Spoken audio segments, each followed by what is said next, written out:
بچے وہی کرتے ہیں جو اس کے بڑے کرتے ہیں، اسی کے نقش قدم پہ، اپنے بڑوں کے نقش قدم پہ چلتے ہیں۔ اگر ہمارے بڑے غلطی کریں گے تو ہمارے چھوٹوں کا کیا ہوگا؟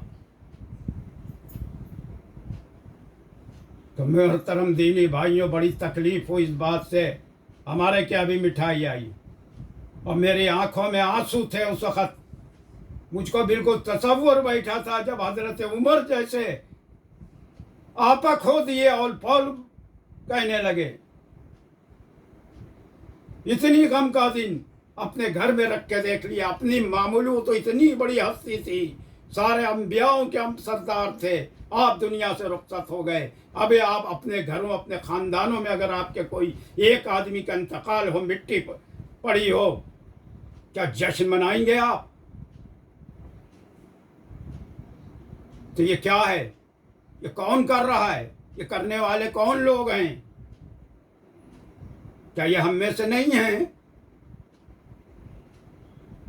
کسی اور مذہب کے ہیں؟ کوئی اور شریعت ہے؟ وآخر دعوانا الحمد للہ رب العالمین۔